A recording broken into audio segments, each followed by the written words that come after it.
सभी मित्रों को गुड मॉर्निंग। आप सभी का अपने चैनल के ऊपर स्वागत है। आशा है आप सब अच्छे होंगे और स्वस्थ। तो हम बात करने जा रहे हैं संपत्ति अंतरण अधिनियम। और संपत्ति अंतरण अधिनियम जो है उसके बारे में आज हम चर्चा करेंगे। छोटे छोटे टॉपिक हैं जो आपके सामने रखे जाएंगे और आशा आपको एग्जाम में देखने को मिले। तो आइए सीधा टॉपिक के ऊपर चर्चा करते हैं। तो आज हम जिसके ऊपर बात कर रहे हैं वो है केवल वाद करने का अधिकार। ठीक है, यानी कि केवल वाद यानी कि केस करने का अधिकार। कानून के अनुसार किसी से पैसे वसूलने के दो तरीके होते हैं। ठीक है, अगर किसी से पैसे लिए हैं, किसी ने पैसे लिए हैं तो उससे पैसे वसूलने के दो तरीके हैं। ठीक है भाई, कौन कौन से? पहला जो है तरीका वो क्या है?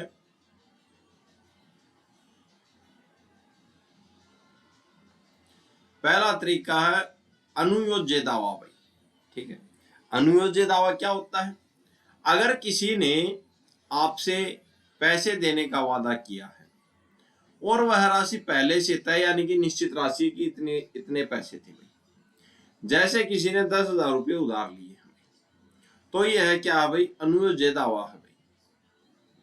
ठीक है, इस अधिकार को आप किसी दूसरे व्यक्ति को ट्रांसफर अंतरित कर सकते हैं भाई। ठीक है, कौन से दावे को? अनुयोजित दावे को।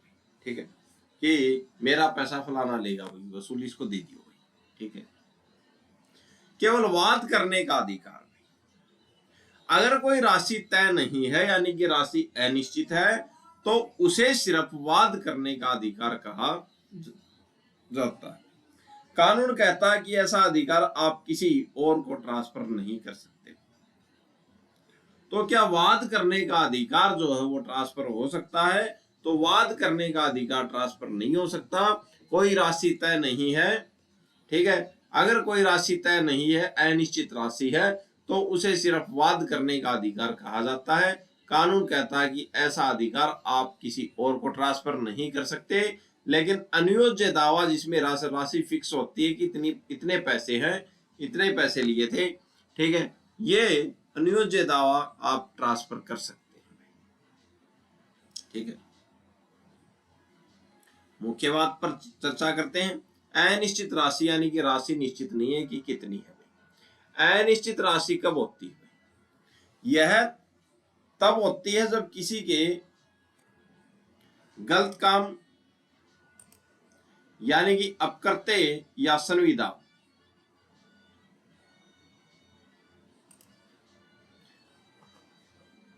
अनिश्चित राशि कब होती है?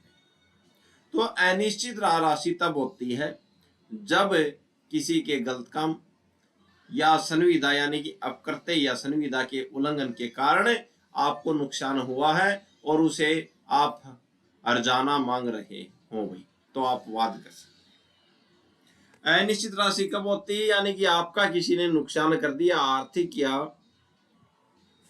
मानसिक या शारीरिक नुकसान कर दिया किसी ने। ठीक है, तो आप उसके बदले में जो अर्जाना मांग रहे हैं यानी कि वो अनिश्चित राशि है जो कोर्ट निर्धारित करेगी कि कितना राशि देनी चाहिए, तो वो जो क्या है, नुकसान हुआ है और आप अर्जाना मांग सकते हैं भाई। तो अनिश्चित राशि में आप क्या है, वाद कर सकते हैं। न्यायालय का क्या निर्णय है? चूंकि अर्जाने की राशि पहले से तय नहीं होती, इसलिए यह पूरी तरह से न्यायालय के निर्णय पर निर्भर करती है कि आपको कितना पैसा मिलेगा। इसे ही वाद करने का अधिकार माना जाता है। ठीक है, तो वाद करने के अधिकार को आप ट्रांसफर नहीं कर सकते, बल्कि जिसमें फिक्स राशि जो होती है, ठीक है, अनुयोज्य दावे को आप क्या कर सकते हैं भाई, ट्रांसफर कर सकते हैं। अब बात करते हैं हस्तांतरण पर रोक। तो इसके हस्तांतरण पर रोक क्यों है? आप किसी गलत काम जैसे मानहान या चोट के लिए अर्जाना मांगने का अपना अधिकार किसी और को बेच या दे नहीं सकते भाई। क्यों? क्योंकि यह अधिकार सिर्फ पीड़ित व्यक्ति का ही है, इसलिए आप इसको ट्रांसफर नहीं कर सकते। उदाहरण देखते हैं। उदाहरण क्या है? अगर कै ने ख की मानहानि की है, उसकी जो गरिमा ख्याति जो है उसको हानि पहुंचाई है, तो ख कोर्ट से अर्जाना मांग सकता है। ख यह तय नहीं कर सकता कि उसे ठीक कितने रुपए मिलेंगे। भाई अब न्यायालय तय करेगा कि कितने पैसे मिलेंगे, क्योंकि यह कोर्ट तय करेगा। इसलिए ख अपना यह दावा किसी और को ट्रांसफर नहीं कर सकता। भाई तो ये सिर्फ पीड़ित का ही होता है। ठीक है, आगे चर्चा करते हैं। मुआवजा मांगने का अधिकार खरीद या बेचने जैसा नहीं है। मुआवजा मांगने का जो अधिकार जो है वो खरीदा या बेचा नहीं जा सकता उसे, और खरीदने या बेचने जैसा नहीं है। मूल मामला, एक मामला देखते हैं। कै ने ख की मानहानि की। ठीक है भाई, इस वजह से ख के पास यह कानूनी अधिकार है कि वह कै से अर्जाना यानी कि मुआवजा मांग सके। गलत कदम क्या होगा? ख ने खुद केस करने के बजाय अपना यह अधिकार किसको दे दिया? ग को दे दिया कि ग ये केस करेगा। ग नाम के व्यक्ति को दे दिया, तुम जाओ और मेरी तरफ से कै पर क्या है 50,000 रुपए का दावा कर दो। तो ये नहीं हो सकता, यह सिर्फ पीड़ित व्यक्ति को ही मिलेगा। अब कानून का नतीजा क्या आएगा? कानून की धारा 6 की उपधारा ड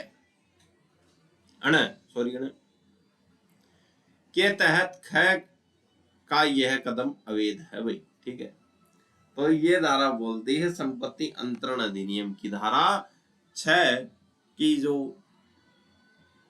धारा 6 की जो उपधारा जो है वो बोलती है कि ख का यह कदम अवैध है। अर्जाने की राशि जैसे 50,000 रुपए पहले से फिक्स नहीं थी, और यह कोर्ट के फैसले पर निर्भर करती है।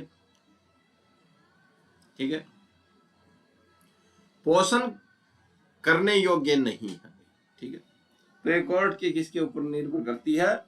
कोर्ट पर निर्भर करती है, तो इसलिए यह ट्रांसफर नहीं की जा सकती। इसलिए ग के पास कै पर केस करने का कोई कानूनी हक नहीं है, और कोर्ट ग के इस दावे को खारिज कर देगा। भाई ठीक है, अगर किसी ने आपका नुकसान किया है तो अर्जाना मांगने के लिए आपको खुद ही कोर्ट जाना होगा। आप अपना मुआवजा मांगने का अधिकार किसी तीसरे व्यक्ति को नहीं बेच सकते या उसे ट्रांसफर नहीं कर सकते। भाई ये ध्यान रखना। ठीक है, आगे जिसमें राशि तय हो उसको आप ट्रांसफर कर सकते हैं, लेकिन जिसमें राशि अनिश्चित हो, मामला कोर्ट द्वारा करना हो, तो क्या है, आप उसको ट्रांसफर नहीं कर सकते, बेच नहीं सकते उस अधिकार को। आइए आगे चर्चा करते हैं। उदाहरण देखते हैं। एक और कै और ख के बीच एक एग्रीमेंट यानी कि संविदा हुआ। भाई ठीक है, भाई संविदा हो गया, दोनों के बीच करार हो गया कि कै माल क्या करेगा? पहुंचाएगा। ठीक है भाई, करार हो गया, कै माल पहुंचाएगा। कै समय पर माल नहीं पहुंचा पाया। ठीक है भाई, जिससे ख को बाजार में घाटा हुआ। ठीक है भाई, ख को घाटा हो गया। गलती क्या हुई भाई? इसमें ख को कै से अर्जाना मांगने का अधिकार था, लेकिन ख ने यह अधिकार किसको दे दिया? ग नाम के व्यक्ति को दे दिया कि मैं नहीं मांगूंगा, तुम मांगो। ठीक है, नतीजा क्या है? कानून के अनुसार ग का यह दावा अवैध है। ग दावा कर ही नहीं सकता, और वह कैसे अर्जाना नहीं वसूल सकता। ठीक है, तो यह है वाद करने का अधिकार। ठीक है, कौन सा था? केवल वाद करने का अधिकार। यह अवैध क्यों है भैया? जो जो केस कर रहा है वो अवैध क्यों है? तो सीधी बात है, वो पीड़ित है ही नहीं। पीड़ित कौन था? पीड़ित तो कौन था यहाँ पे? पीड़ित तो ख था। कानून इसे दो मजबूत कारणों से गलत मानता है। भाई कौन से कारण है? धनराशि अनिश्चित है। भाई पहली बात तो ये है, जब तक कोर्ट फैसला नहीं सुनाता तब तक यह पता नहीं होता कि ख को वास्तव में कितना पैसा यानी कि हर्जाना मिलना चाहिए। ठीक है, चूंकि राशि पहले से तय नहीं है और कोर्ट द्वारा तय की जानी है, इसलिए इसे केवल वाद करने का अधिकार माना जाता है, जिसे किसी और को नहीं दिया जा सकता। भाई ध्यान रखना। ठीक है, बात नंबर 2 यह है, पहली बात तो बता दी कि एक अनिश्चित राशि है। दूसरी क्या है? जो निश्चित नहीं है। दूसरा पॉइंट बताया व्यक्तिगत अधिकार है। भाई ये कानून के अनुसार मुआवजा उसी को मिलना चाहिए जिसे असल में नुकसान हुआ है। इस उदाहरण में नुकसान ख को हुआ है, न कि ग को। अगर किसी ऐसे व्यक्ति को मुआवजा मिल जाए जिसे कोई नुकसान ही नहीं हुआ, तो यह न्याय के मूल सिद्धांत के क्या होगा? खिलाफ है। सॉरी, तो न्याय के मूल सिद्धांत के खिलाफ है। ठीक है, आगे चर्चा करते हैं। केस देखते हैं। मैकडॉवेल एंड कंपनी लिमिटेड बनाम registrar Visakhapatnam, district registrar Visakhapatnam.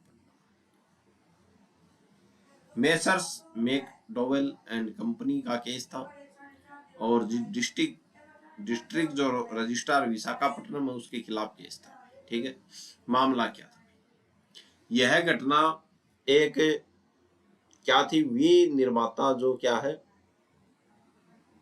Manufacturing की जो कंपनी जो है, निर्माता कंपनी जो थी, कंपनी ने अपना माल बेचा। भाई ठीक है, भाई माल बेच दिया, रास्ते में माल को नुकसान हुआ। भाई ठीक है, भाई माल को नुकसान हो गया। बीमा, कंपनी ने पहले से ही उस माल का बीमा कराया हुआ था। भाई ठीक है, भाई अब बीमे वाली जो बीमा करने वाला उसके ऊपर बात गई। सौदा क्या था? बीमा कंपनी ने मैन्युफैक्चरिंग कंपनी को नुकसान के बदले पैसे दे दिए। ठीक है, बीमा कंपनी ने पैसे भी दे दिए। बदले में मैन्युफैक्चरिंग कंपनी ने बीमा कंपनी को यह अधिकार दे दिया कि वे माल पहुंचाने वाले पर केस करके अपना पैसा वसूल ले। ठीक है, वही मैन्युफैक्चरिंग जो कंपनी जो थी उसने भी बीमा कंपनी को क्या दे दिया? अधिकार दे दिया कि जो माल पहुंचा रहा है, पहुंचाने वाला जो है, पर केस करके अपना पैसा वसूल लो। भाई अब विवाद क्या हुआ? सरकारी रजिस्ट्रार ने कहा कि यह जो अधिकार ट्रांसफर किया गया है, ठीक है, यह एक संपत्ति का ट्रांसफर है। ठीक है, इसलिए इस पर भारी स्टैंप ड्यूटी लगनी चाहिए। भाई ठीक है, ये बात कही थी किसने? जो सरकारी रजिस्ट्रार है उसने। स्टैंप ड्यूटी ज्यादा लगनी चाहिए क्योंकि एक संपत्ति ट्रांसफर है। ठीक है, संपत्ति ट्रांसफर कैसे? कि माल जो था वो रास्ते में खराब हो गया और बीमा कंपनी ने क्या किया? आपका नुकसान के बदले पैसे दे दिए। भाई ठीक है, अब मैन्युफैक्चरिंग जो कंपनी जो थी उसने मैन्युफैक्चरिंग कंपनी ने बीमा कंपनी को यह अधिकार दे दिया कि वे माल पहुंचाने वाले पर केस करके अपना पैसा वसूल ले। तो रजिस्ट्रार साहब ने बोला कि इस पर स्टैंप ड्यूटी लगनी चाहिए क्योंकि क्या हुआ है? संपत्ति का ट्रांसफर हुआ। अब फैसला क्या है इसमें न्यायालय का?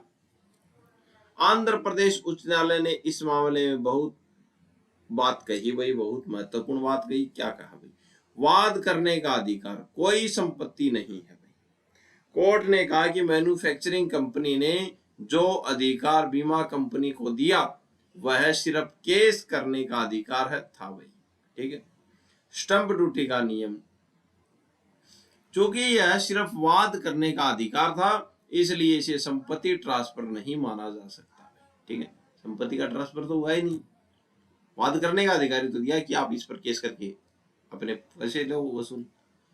शक्ति पत्र, पावर ऑफ अटॉर्नी, कोर्ट ने फैसला दिया कि यह प्रलेखन डॉक्यूमेंट्स केवल एक शक्ति पत्र जैसा है, ठीक है, जिसमें कंपनी ने बीमा कंपनी को केस करने की पावर दी है।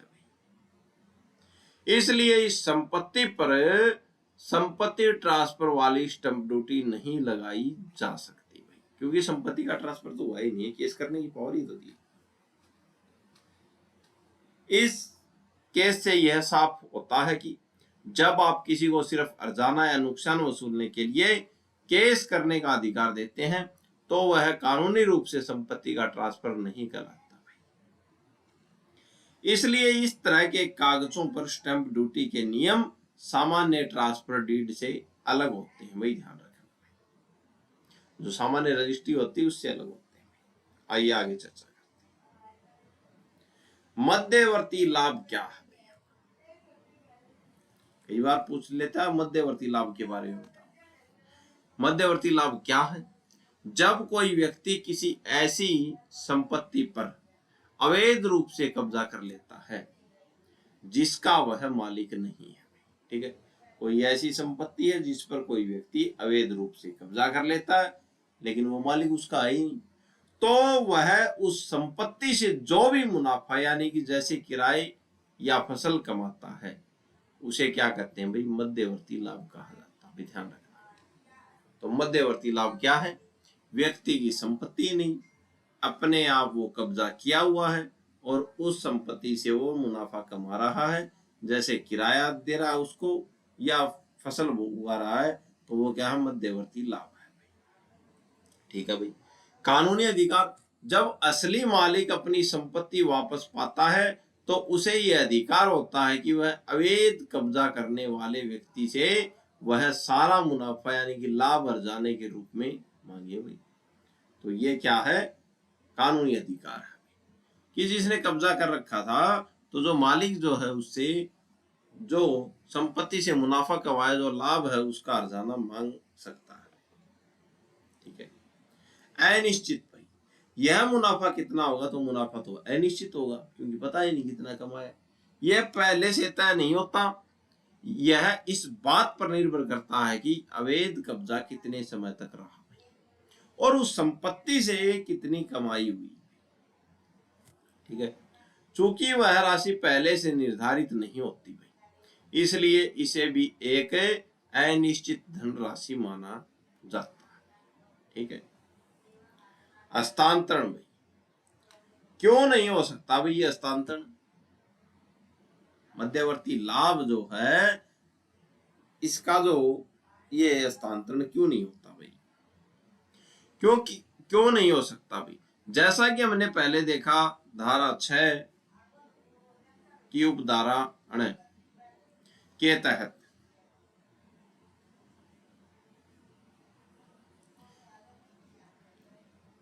किसी भी अनिश्चित धनराशि को वसूलने का वाद करने का अधिकार किसी और को नहीं दिया जा सकता। ठीक है।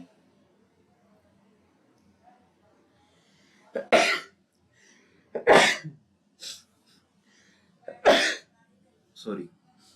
तो धारा 6 बोलती है कि किसी भी जो अनिश्चित राशि जो है यानी कि अनिश्चित राशि मुनाफा कमाया है तो अनिश्चित राशि को का जो वाद जो है अनिश्चित राशि की जो राशि का जो कोई भी केस जो है उसका वाद करने का अधिकार किसी को और को नहीं ट्रांसफर हो सकता।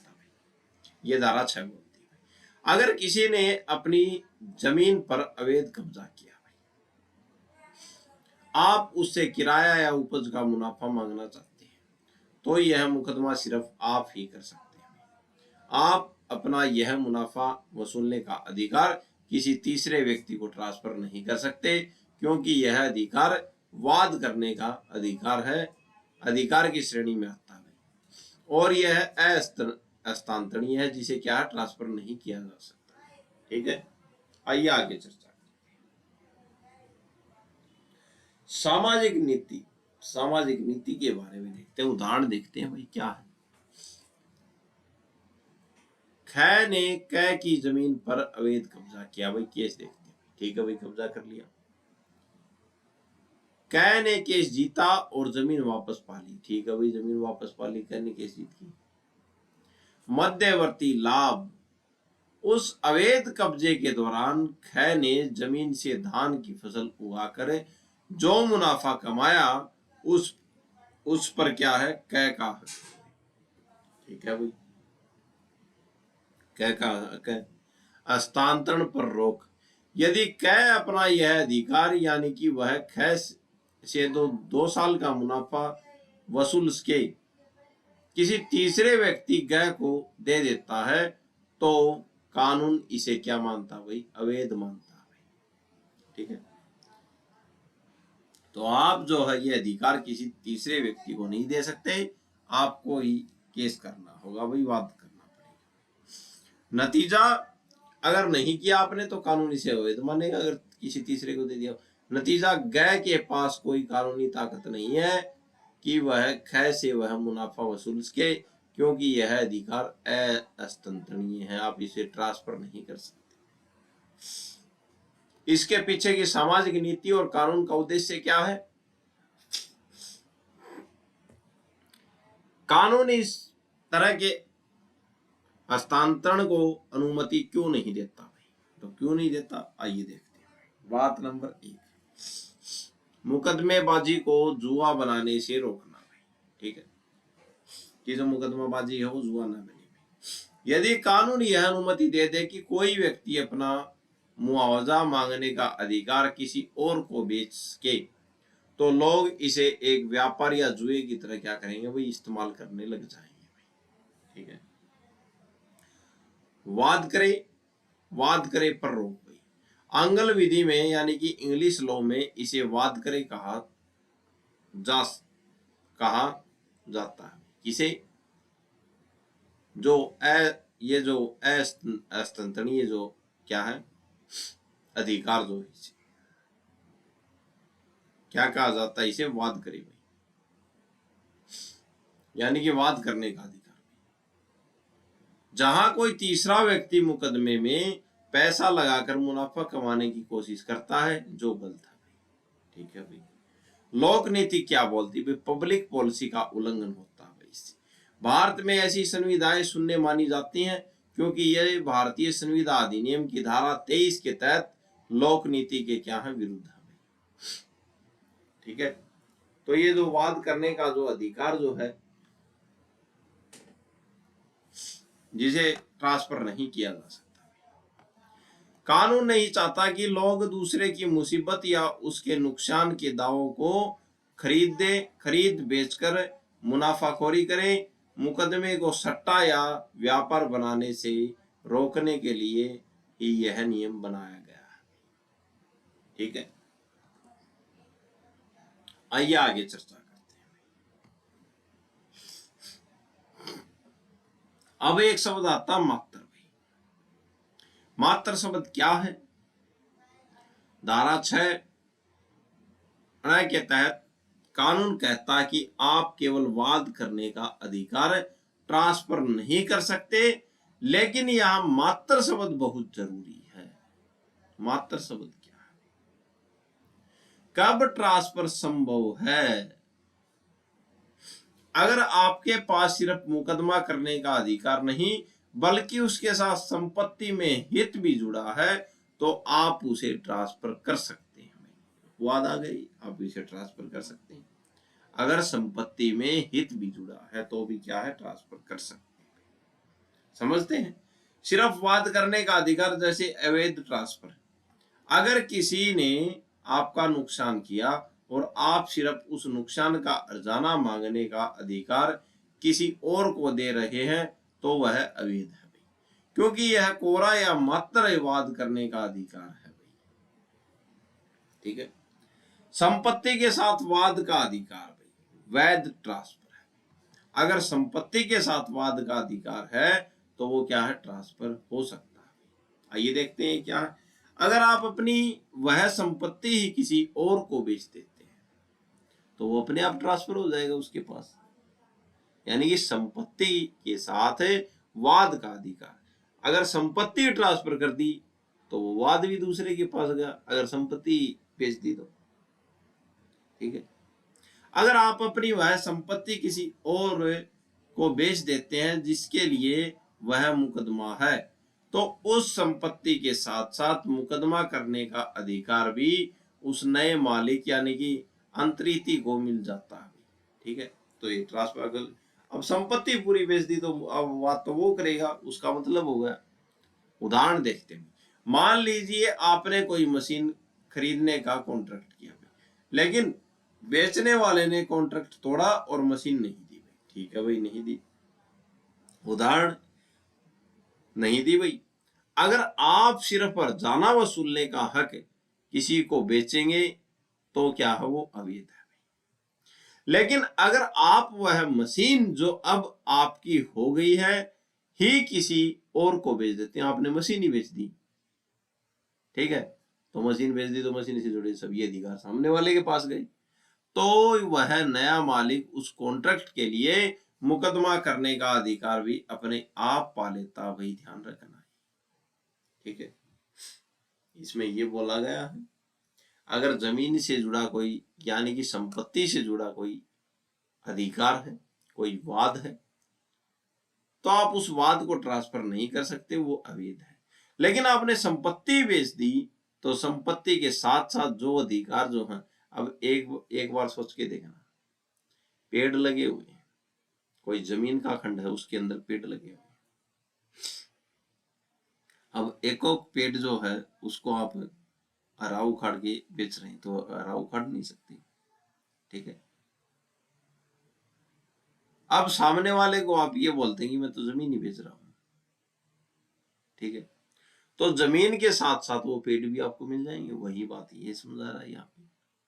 ठीक है, संपत्ति के साथ वाद का अधिकार यानी कि केस करने का जो अधिकार जो है वो क्या है, सही है भाई, सही तरीके से ट्रांसफर हो जाता है। ट्रांसफर क्यों जाता है, संपत्ति बेच दी तो ट्रांसफर हो गया, लेकिन अकेला जो वाद है उसको आप ट्रांसफर नहीं कर सकते। ठीक है, आइए आगे चर्चा करते हैं। उदाहरण देखते हैं, जफर मेहर अली बनाम बजबज जूट मिल का मामला था।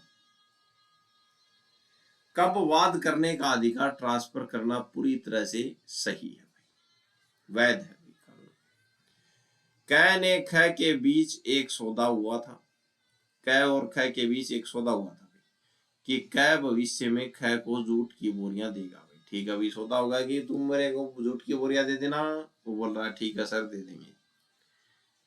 ठीक है भाई, हस्तांतरण क्या हुआ, बोरियां मिलने से पहले ही ख ने न केवल उन बोरियों को खरीदने का अपना अधिकार बल्कि उन बोरियों में अपना लाभदायक हित भी किसको दे दिया भाई, गाय को दे दिया भाई। ठीक है, कि बोरियां भी आप ले लो और ये जो लाभदायक जो हित है ये भी आप ले लो, जो लाभ मिल रहा है मेरे। ठीक है भाई, ख को बेच दिया भाई। अब संविदा भंग, समय आने पर कै बोरियां देने में क्या रहा भाई, असफल रहा और उसने कॉन्ट्रैक्ट तोड़ दिया भाई। ठीक है भाई, कानूनी नतीजा क्या होगा, अब गै के पास कै पर मुकदमा करने का पूरा अधिकार है क्योंकि बोरियों के समेत उसने सब कुछ खरीद लिया। ठीक है, यह वैध क्यों है, यह सही क्यों है, यह कानूनन सही क्यों है। यहां कै ने ख को सिर्फ मुकदमा करने का अधिकार नहीं दिया था, उसने अपनी संपत्ति यानी कि जूट की बोरियां और उसमें अपना हित भी ट्रांसफर कर दिया था। इसलिए यहां पे केस कर सकता है भाई कौन, गैब। मुख्य अंतर गलत भाई यानी कि अवैध हस्तांतरण। आप जब आप बिना किसी संपत्ति के केवल मुकदमा करने का अधिकार बेचते हैं, इसे मात्र वाद करने का अधिकार कहते हैं। तो ये क्या है, गलत है। आप वाद करने का अधिकार नहीं बेच सकते क्योंकि ये पीड़ित को ही मिलेगा। अब वैध यानी कि सही क्यों है, जब आप उस संपत्ति को ही बेच देते हैं या ट्रांसफर कर देते हैं जिस पर वह मुकदमा आधारित है, तो वो सारा का सारा मुकदमा, सारी की सारी उससे जुड़ी ताकतें उस सामने वाले के पास चली जाएंगी। इस केस में चूंकि गय अब उस संपत्ति यानी कि बोरियों का कानूनी हकदार बन चुका था, इसलिए उसे उन बोरियों के नुकसान के लिए हर्जाना मांगने का अधिकार अपने आप मिल गया।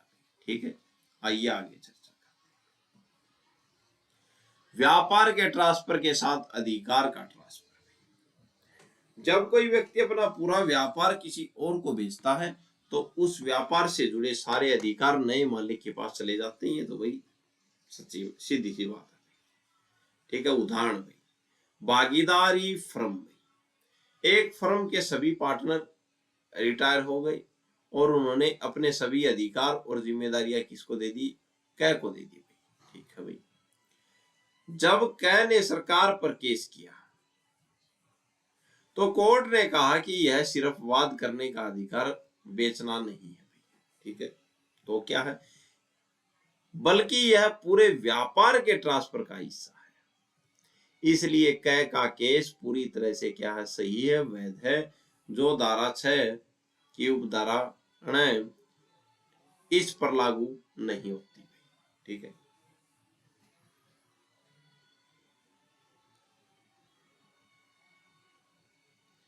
एक केस और देखते हैं। अभिराथम कुटुंबा बनाम सरनाम कुदिम्बार केस था संपत्ति का अधिकार। ठीक है, यह केस बताता है कि अगर आपके पास किसी संपत्ति का मालिकाना हक यानी ओनरशिप है, केस का नाम कुटुंबार बनाम सरनाम। ठीक है, यानी कि आपके पास किसी संपत्ति का क्या है? मालिकाना हक है, तो उस हक के साथ जुड़ी कानूनी अधिकार भी आपके साथ चलते हैं।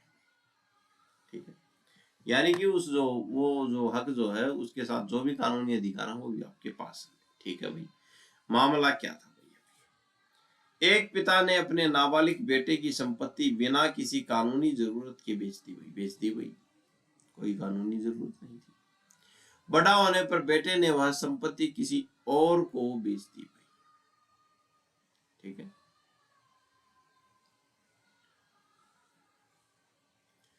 उस नए व्यक्ति को यह अधिकार भी दे दिए गए कि वह पिता द्वारा किए गए पुराने गलत सेल को रद्द करने के लिए कोर्ट में केस कर सकता है। ठीक है, अब पिताजी ने बेच दी संपत्ति, फिर बेटे ने बेच दी वही संपत्ति, और ये बोल दिया कि जो पिताजी ने आपके साथ जो सेल की है उसको रद्द करने के लिए कोर्ट में आप केस कर सकते हैं। ठीक है, निष्कर्ष क्या निकला? उच्चतम न्यायालय ने कहा कि यहाँ बेटा सिर्फ वाद करने का अधिकार नहीं बेच रहा था, बल्कि वह संपत्ति का अपना मालिकाना हक और उसे बेचने का अधिकार ट्रांसफर कर रहा था। ठीक है, धारा 6 की उपधारा का लागू न होना भी, तो ये धारा यहाँ पे लागू नहीं होगी क्योंकि संपत्ति का मालिकाना हक ट्रांसफर हुआ था, इसलिए ये धारा यहाँ पे लागू नहीं होगी। नया मालिक केस लड़ने का अधिकारी है भाई। बात नंबर 1, व्यापार ट्रांसफर। जब पूरा व्यापार ट्रांसफर होता है तो उससे जुड़े सभी केस करने के अधिकार नए मालिक को अपने आप मिल जाते हैं। ठीक है भाई, बात नंबर 2, संपत्ति का मालिक। जब आप किसी संपत्ति का मालिक बदलते हैं तो उस संपत्ति को सुरक्षित रखने या उसे वापस पाने के लिए केस करने का अधिकार भी नए मालिक को मिल जाता है। ठीक है, ये दोनों मामले इस बात को पुख्ता करते हैं कि अगर मुकदमे के पीछे कोई वास्तविक संपत्ति या व्यापार का हित जुड़ा है तो कानून उसे सिर्फ वाद करने का अधिकार कहकर नहीं रोक सकता। ठीक है, आगे चर्चा करते हैं। अज्ञाप्ति का अंतरण यानी कि ट्रांसफर ऑफ डिग्री। कानून में अज्ञाप्ति डिग्री का मतलब है न्यायालय का अंतिम फैसला क्या है। जब कोर्ट किसी के पक्ष में फैसला सुनाता है तो वह अज्ञाप्ति उस व्यक्ति अज्ञाप्तिधारी की संपत्ति बन जाती है। ठीक है, जिसके पक्ष में फैसला सुनाता उसकी संपत्ति बन जाती है। इसके मुख्य बिंदु इस प्रकार हैं। संपत्ति का दर्जा भाई, एक बार कोर्ट का फैसला आ जाने के बाद उसे न तो अनुयोज्य दावा माना जाता है और न ही मात्रवाद करने का अधिकार। यह एक पक्की संपत्ति का रूप ले लेती है। ठीक है, अंतरण यानी कि ट्रांसफर की वैधता क्या है? जब तक मामला कोर्ट में चल रहा होता है, तब तक वाद करने का अधिकार को ट्रांसफर करना मुश्किल होता है। ठीक है, लेकिन जैसे ही न्यायालय द्वारा दावे को सिद्ध करके आज्ञाप्ति पास कर दी जाती है तो वह ट्रांसफर करने योग्य बन जाती है। ठीक है,